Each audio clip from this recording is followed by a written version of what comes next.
बहुत समय पहले की बात है। एक बार मध्य रात्रि में एक व्यक्ति अपने जीवन से दुखी होकर आत्महत्या करने जा रहा था। अंधेरी रात थी, वर्षा के दिन थे। वह व्यक्ति भागकर नदी के किनारे गया और खड़ा हो गया। नदी पूरे उफान पर थी। जोर जोर की लहरें उफान ले रही थी। पूरा आकाश बादल से घिरा हुआ था और जोरों से बिजली चमक रही थी। बहुत तेज हवाएं चल रही थीं। वह व्यक्ति बहुत ही धनी था। उसके पास किसी भी चीज़ की कोई कमी नहीं थी। परंतु उसके जीवन में ऐसा तूफान आया कि अचानक उसके व्यापार में इतना घाटा हुआ कि उसकी सारी संपत्ति चली गई। उसके भाग्य का सूरज डूब गया था। चारों ओर निराशा ही निराशा थी और भविष्य नजर ही नहीं आ रहा था।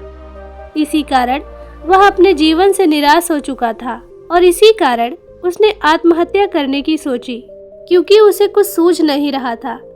उसका दिमाग काम करना ही बंद कर दिया कि अब वह क्या करे और क्या नहीं।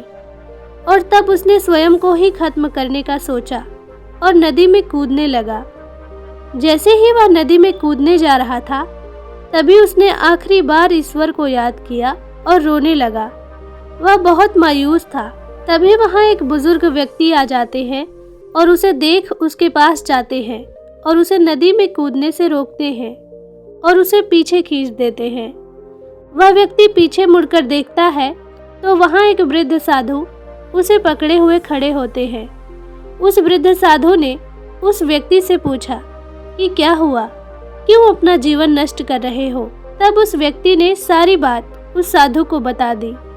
व्यक्ति की बात सुनकर साधु खूब जोर जोर से हंसने लगा और कहता है, यानी कि तुम यह स्वीकार करते हो कि तुम पहले सुखी थे। वह धनी सेठ कहता है कि हाँ, मेरे भाग्य का सूर्य पूरी तरह प्रकाश से चमक रहा था। सब ओर मान सम्मान और संपदा थी, खुशहाली थी, सुख ही सुख था। परंतु एक तूफान आया और सब बर्बाद कर गया। मेरा सब कुछ छीन कर ले गया और अब मेरे जीवन में सिवाय अंधकार और निराशा के कुछ भी शेष नहीं रह गया है। व्यक्ति की बात सुन वह वृद्ध साधु फिर जोर जोर से हंसने लगता है।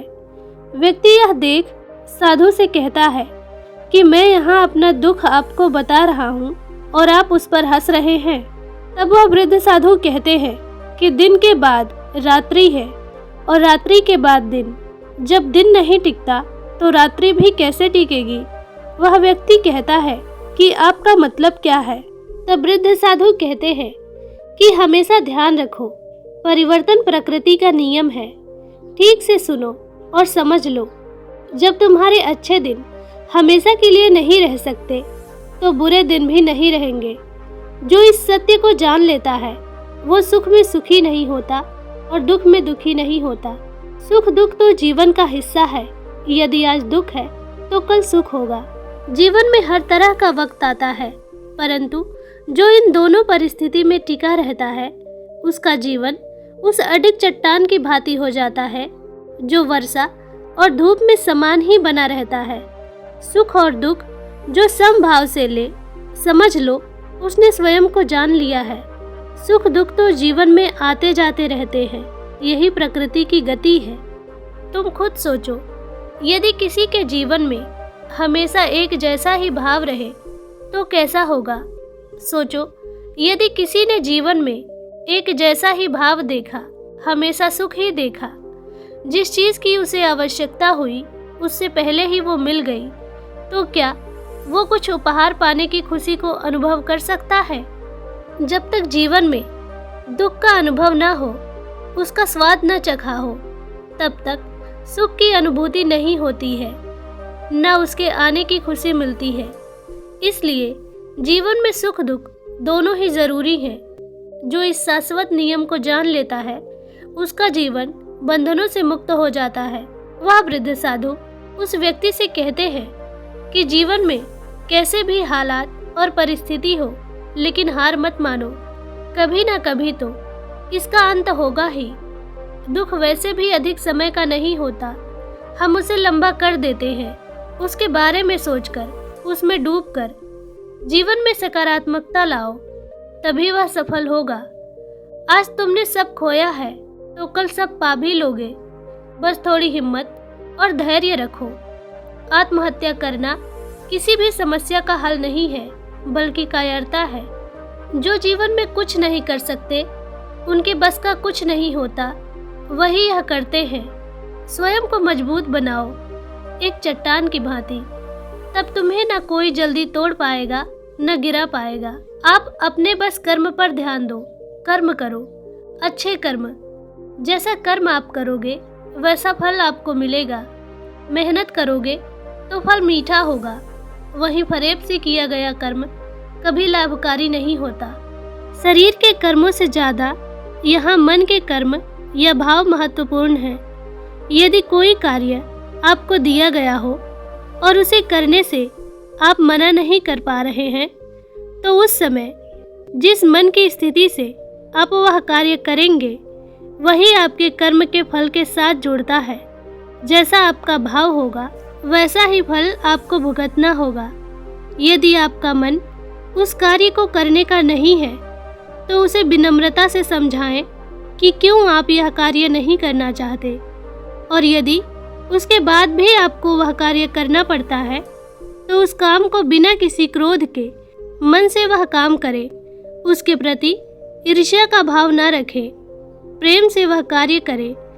आपको जो भी उस समय अनुभव हो रहा है, वही आपके कर्मों का फल होगा। यदि आप किसी को कष्ट देते हैं, चाहे वह इस जन्म में हो या पूर्व जन्म में, आपने जैसा अनुभव दिया होगा वैसा ही अनुभव आपको प्राप्त होगा। यदि कोई आपको कष्ट दे रहा है, तो आप उसे दोष देने की जगह यह सोचें कि यह आपके ही किसी कर्म का फल आपको मिल रहा है। वह हमें वही अनुभव दे रहा है जो हमने किसी जन्म में उसे दिया होगा। अपने कर्मों का फल ही हम भोग रहे हैं। यदि आप दुखी हो रहे हैं, तो आपको समझना होगा कि यह तो काफ़ी कम है। यदि आप उसके प्रति क्रोध या ईर्ष्या का भाव रखेंगे, तो आपका कर्म कटने की जगह और बढ़ जाएगा। और यह कर्मों की पूंजी जब तक पूरी न हो जाए, समाप्त न हो जाए, तब तक आपको उस कर्म का फल अनुभव करना होगा या कष्ट आपको भोगना होगा। यदि कोई व्यक्ति आपको कष्ट दे रहा है, तो हमें यह समझना चाहिए कि यह तो निमित्त मात्र है। यह तो हमारे ही किसी कर्मों को काटने के लिए आया है, अपना हिसाब बराबर करने आया है। वह तो हमारा ही भला कर रहा है। और यह सोचे कि ये जो आप अनुभव कर रहे हैं, यह आपके ही किसी कर्मों के फल हैं जो आपको मिल रहा है। ऐसी स्थिति में आपको आपके मन को शांत और क्षमता में बनाए रखना चाहिए। उस वृद्ध साधु की बात सुन उस व्यक्ति का मन शांत हो गया। उसने आत्महत्या करने के निर्णय को बदल दिया और उस साधु को धन्यवाद कहकर चला गया। दोस्तों, आपने इस कहानी से क्या सीखा? कमेंट करके ज़रूर बताएं।